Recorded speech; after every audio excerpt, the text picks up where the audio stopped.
By Jeff Kauflin, Maria Abreu and Antoine GaraIn. In the summer of 2012, David Vélez moved to São Paulo with a newly minted Stanford MBA and a plum job as a Sequoia Capital partner.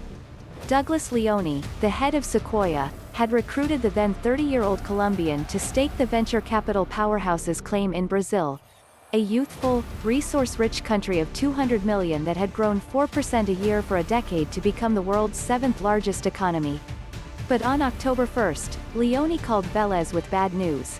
After considering the uninspired pitches from Brazilian entrepreneurs and hearing that top-ranked University of São Paulo had produced just 42 computer science graduates the prior year, he was pulling the plug.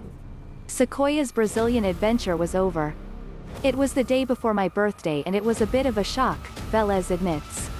Still, he had always wanted to launch his own startup and saw opportunity in the very dearth of Brazilian innovators that had turned his VC compatriots off. You want to position yourself on the side of the market where there's scarcity, Vélez explains. In the US, there's an oversupply of good entrepreneurs. Somebody with my experience and background is a commodity. In Latin America, there was significant scarcity. Before long, he had a target. Brazil's big and, to hear Brazilians tell it, bulletproof banks. Yet as Vélez saw it, the banks, with their notoriously high fees, poor service and seeming obliviousness to new technology, were sitting ducks. And they were. Less than a decade after its founding, Vélez's São Paulo-based Nubank has 35 million customers and is valued at $25 billion. Vélez, who is Nubank's CEO, retains a 23% stake that Forbes values at $5.2 billion. What's happening in Brazil is nothing short of a real revolution.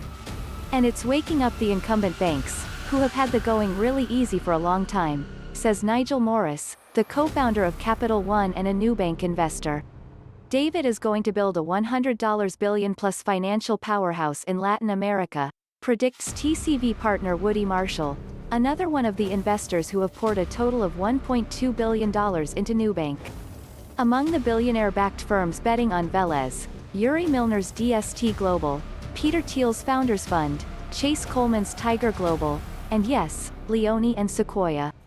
Equally impressive, Vélez built his fintech juggernaut while previously booming Brazil suffered through recession, corruption scandals and COVID-19.